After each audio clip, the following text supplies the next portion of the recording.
வணக்கம். இன்னைக்கு நம்ம சேனலில் ப்ரான் ஃப்ரை பண்ண போகிறோம்.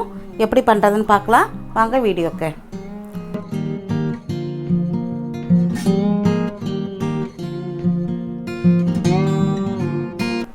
ஒரு எண்ணெய் சட்டியை அடுப்பில் வச்சுக்கோங்க.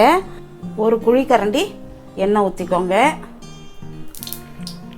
எண்ணெய் சூடாகட்டும். எண்ணெய் சூடாயிடுச்சு. ஒரு ஸ்பூன் சோம்பு பொடி பண்ணி வச்சுருக்கேன், அதை போடுறேன்.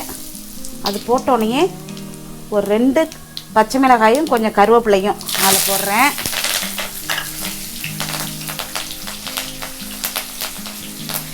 இது வெடித்ததும் அதில் ஒரு வெங்காயம், மீடியம் சைஸ் வெங்காயத்தை பொடியாக நறுக்கி வச்சுருக்கேன், அதையும் அதில் போடுறேன்.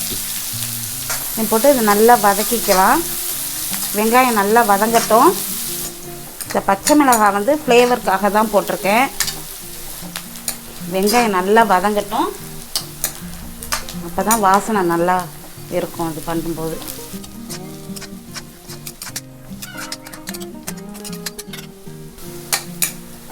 வெங்காயம் நல்லா வதங்கிடுச்சு. இந்த டைமில் ஒரு மீடியம் சைஸ் தக்காளி அதையும் போட்டுடுறேன். பொடியாக நறுக்கி வச்சுருக்கேன், அதையும் போட்டுடலாம். போட்டு நல்லா வதக்கிக்கலாம்.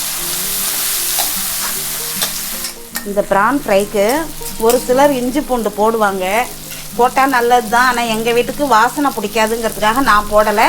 விருப்பப்படுறவங்க போட்டுக்கோங்க. இந்த ஸ்டேஜில் அதையும் போட்டு நல்லா வதக்கிக்கோங்க. எங்கள் வீட்டுக்கு அந்த இஞ்சி பூண்டு பேஸ்ட்டு போட்டால் அந்த வாசனை வேறு மாதிரி ஃப்ளேவர் வரும்னு பிடிக்காதும்பாங்க. அதுக்காக நான் வெறுசாக தான் போட்டிருக்கேன். இந்த தக்காளியும் நல்லா வதங்கட்டும். தக்காளியும் நல்லா வதங்கிடுச்சு.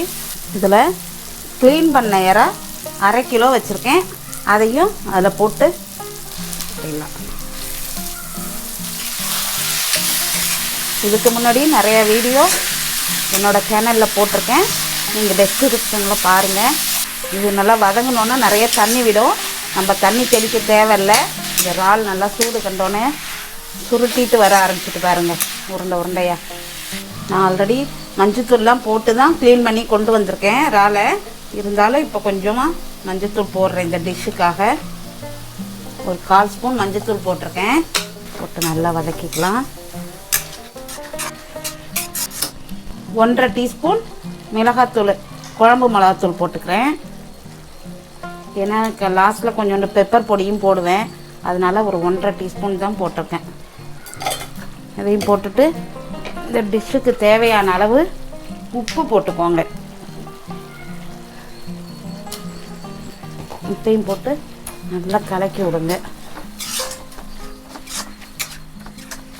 தண்ணியே ஊற்ற வேண்டாம். இந்த இறாலில் இருக்கிற தண்ணி பதமே போதுமானது. இறால் வந்து தொக்கு வைக்கணுன்னா கொஞ்சம் வெங்காயம் தக்காளி கூடுதலாக போட்டுக்கணும். அதை வந்து சாதத்தில் போட்டு சாப்பிட்லாம். நான் வந்து தொட்டுக்கிட்டு சாப்பிட்ற மாதிரி தான் பண்ணியிருக்கேன். அதனால் நான் வெங்காயம் தக்காளியெல்லாம் கம்மியாக தான் போட்டிருக்கேன். அப்படியே இருக்கட்டும். அடுப்பை கொஞ்சம் சிம்மில் வச்சு மூடி வச்சிடலாம்.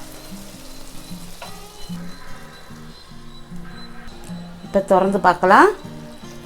சரிங்களா, நம்ம தண்ணியே ஊற்றலை, ஆனால் நிறைய தண்ணி இருக்குது பாருங்கள். இந்த தண்ணியெல்லாம் சுண்டணும்.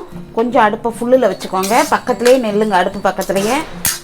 அதை வச்சுட்டு எட்டி போனோன்னா தீஞ்சு போயிடும். அதுக்காக தான் பக்கத்தில் நின்று இப்படி கிளறி விடணும். ப்ரான் ரொம்ப நேரம் வேக வேண்டியதில்லை. இந்த தண்ணி சுண்டுற அளவுக்கு, தண்ணியெல்லாம் வற்றுற அளவுக்கு ஆனதும் இறக்கிடலாம் கொஞ்சம் பெப்பர் பவுடரை போட்டு. அதனால தான் பக்கத்துலேயே நெல்லுங்கன்னு சொல்கிறேன்.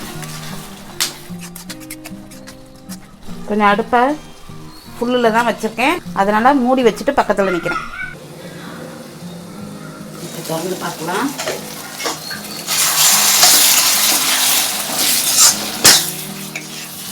ஒரு 10லேருந்து 15 நிமிஷம் வெந்தால் போதும். அதுக்கு மேலெல்லாம் வெந்துச்சுன்னா இறால் வந்து அப்படியே ரப்பர் மாதிரி ஆகிடும். அதனால் ரொம்ப வேகக்கூடாது. இந்த வெங்காயம் தக்காளி வேண்டாங்கிறவங்க போடாமல் கூட தக்காளியை போடாமல் வறுக்கலாம். அந்த தக்காளி போடுறதுனால தான் தண்ணி ரொம்ப விடுறது. ட்ரையாக வேணுங்கிறவங்க வெறும் வெங்காயத்தை மட்டும் போட்டு வதக்கிட்டு, சோம்பு போட்டு வதக்கிட்டு தக்காளி போடாமல் செய்யலாம். எங்கள் வீட்டில் இன்றைக்கி ரசம் தான் வச்சுருக்கேன். ரசமும் ப்ரான் ஃப்ரையும் தான். பக்கத்துலேயே நின்று கொஞ்சம் கிளறி விட்டுட்டே இருங்க, அப்போ தான் அடி பிடிக்காமல் இருக்கும். ட்ரை ஆகிடுச்சு. ஒரு 2 மினிட்ஸ் வச்சுருந்து பெப்பர் பவுடர் போட்டு இறக்கிடலாம். பக்கத்துலேயே நின்று கிளறி விடணும். வச்சுட்டு கெட்டி போயிடக்கூடாது, அடி பிடிச்சிடும். எல்லா சாப்பாடுமே அப்படிதான். சமைக்கிறோன்னா அப்படியே நின்று பக்கத்தில் நின்று சமைச்சு வச்சுட்டு அந்தாண்ட போகணும். அடுப்பில் வச்சுட்டு எட்டி போயிட்டோம்னா அடி பிடிச்சிடும். அப்புறம் சாப்பாடு டேஸ்ட் இல்லாமல் போயிடும். கொஞ்ச நேரம் அடுப்பை சிம்மில் வச்சுருக்கேன். சிம்மில் வச்சு இன்னும் இருக்கிற கொஞ்சம் தண்ணியும் நல்லா ட்ரை ஆகட்டும். மூடி வைக்கிறேன். இப்போ திறந்து பார்க்கலாம். நான் முன்னாடியே ஒரு குழிக்கரண்டி எண்ணெய் ஊற்றிருக்கேன். எண்ணெய் போதுன்றவங்க இதோட விட்டுடலாம். வேணுங்கிறவங்க இன்னும் கொஞ்சம் எண்ணெய் ஊற்றிக்கோங்க. எனக்கு போதும், இதுவே எண்ணெய் நிறையா தான் இருக்குது, போதும் எனக்கு. தேவைப்படுறவங்க ஊற்றிக்கோங்க. இதில் இந்த பாருங்க நல்லா உதிராக வந்துடுச்சு. இதில் 1 ஸ்பூன் மிளகுத்தூள், 1 டீஸ்பூன் மிளகுத்தூள் போட்டுக்கிறேன். தேவைப்படுறவங்க இன்னும் கூட கொஞ்சம் கூடுதலாக போட்டுக்கலாம். அவங்க காரத்துக்கு ஏற்ற மாதிரி, காரம் போதும்னு நினைக்கிறவங்க இப்படி விட்டுடலாம். பார்த்தீங்களா, அவ்வளோதான். அடுப்பு ஆஃப் பண்ணிடலாம். அடுப்பு ஆஃப் பண்ணிவிட்டு இதை வேற ஒரு பாத்திரத்தில் மாற்றி வச்சிடலாம். ப்ரான் க்ளீன் பண்ணுற வீடியோ தனியாக போட்டிருக்கேன், அதையும் பாருங்கள். மழை நேரத்துக்கு நல்ல காரசாரமாக ரொம்ப நல்லாயிருக்கும். நீங்களும் இதே மாதிரி ஒரு தடவை செஞ்சு பாருங்கள். இந்த ரெசிபி உங்களுக்கு பிடிச்சிருந்தா லைக் பண்ணுங்கள், ஷேர் பண்ணுங்கள், கமெண்ட் பண்ணுங்கள், மறக்காமல் சப்ஸ்கிரைப் பண்ணுங்கள். தேங்க்யூ.